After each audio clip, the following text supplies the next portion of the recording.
హైదరాబాద్ హైదర్గూడలోని తెలంగాణలోని municipal chairman పదవులకు నేరుగా ఎన్నికలు నిర్వహించాలని తెలంగాణ రాష్ట్ర మున్సిపల్ ఛాంబర్స్ చైర్మన్ రెడ్డిరాజు కోరారు. హైదరాబాద్లోని మున్సిపల్ ఛాంబర్స్ కార్యాలయంలో నేడు కార్యవర్గ సమావేశం ఏర్పాటు చేశారు. అనంతరం ఆయన మాట్లాడుతూ చైర్మన్, మేయర్ పదవులకు నేరుగా ఎన్నికలు నిర్వహించడం వల్ల మెరుగైన అభివృద్ధిని సమర్థంగా విధులు నిర్వహించే అవకాశం ఉందని తెలిపారు.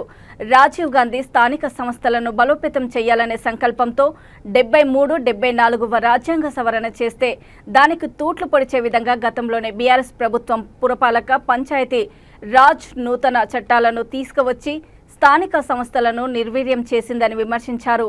ఈ నిధులు రాష్ట్ర ఖజానా ద్వారా కాకుండా మున్సిపల్ సాధారణ నిధుల కింద ఖర్చు చేసే వెసులుబాటు కల్పించాలని సీఎం రేవంత్ రెడ్డిని కోరారు.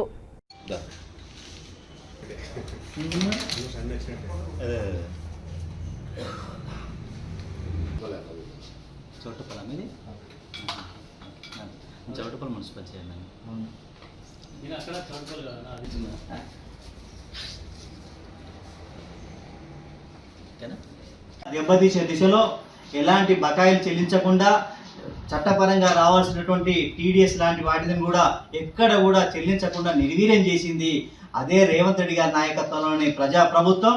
ఇటీవల కాలంలో గత వారం రోజుల క్రితం 2700 కోట్ల రూపాయలను 11 సంవత్సరాలుగా బకాయి వేయడం మొత్తాన్ని కూడా చెల్లించింది. ఈ సందర్భంగా ఛాంబర్ పక్షాన ముఖ్యమంత్రి గారికి కృతజ్ఞత తెలియడం కాకుండా ప్రజాపాలన అందిస్తున్న దీని పట్ల హర్షం వ్యక్తం చేస్తా ఉన్నాం.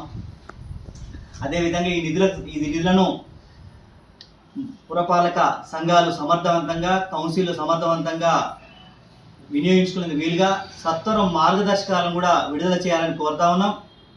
ఏదైతే ఇటీవల కాలంలో వీటికి సంబంధించి ఇచ్చినటువంటి మార్గదర్శకాలు కొంత ఇబ్బందికరంగా ఉన్నాయి, దీన్ని పరిశీలించి మరొకసారి మార్గదర్శకాలను రిలీజ్ చేయాలని కూడా కోరుతా ఉన్నాం.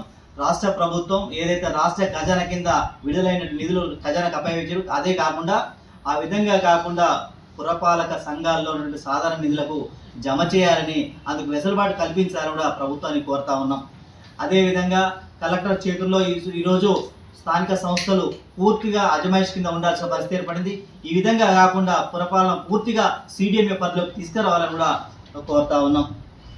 అదేవిధంగా తెలంగాణ రాష్ట్రంలో మంచి నాణ్యమైన విద్యుత్ సరఫరా జరగాలని, అదేవిధంగా సరఫరాలో నాణ్యత ఉండాలని, ఎలాంటి పురపాలక సంఘాలపై ఆర్థిక భారం పడొద్దని, తక్కువ ఖర్చుతో ఎక్కువ లాభం జరగాలని, నాణ్యమైన విద్యుత్తు సరఫరా చేసే విధంగా సరికొత్త విధంలో శాస్త్రీయ సాంకేతికంగా పురోగమిస్తున్న ఈ తరుణంలో మంచి విద్యుత్తును అందించి ప్రజలకు సౌకర్యంగా ఉంచాలని గత బీఆర్ఎస్ ప్రభుత్వం EESL సంస్థకు కాంట్రాక్ట్ను అప్పగించింది.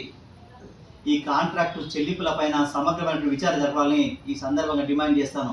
వీటి ద్వారా ఈ సంస్థ ద్వారా ఏ మేరకు లాభం జరిగిందో కూడా చెప్పకుండా కేవలం చెల్లింపుల వరకే పురపాలికలు పరిమితమై దాంతో ఆర్థిక దిగ్బంధంతో పురపాలికలు ఇబ్బంది పడుతూ ఉన్నాయి. సరఫరా కొడబడింది. ఈ సందర్భంగా కోరుతా ఉన్నాం. EESL సంస్థకు శాస్త్రీయంగా కానీ ఎలాంటి సాంకేతికంగా ఎలాంటి నిర్ధారణ చేయకుండా చెల్లింపులు జరిగినాయి. దీనిపైన సమగ్రమైన విచారణ జరపాలని ముఖ్యమంత్రి గారిని కోరుతా ఉన్నాం.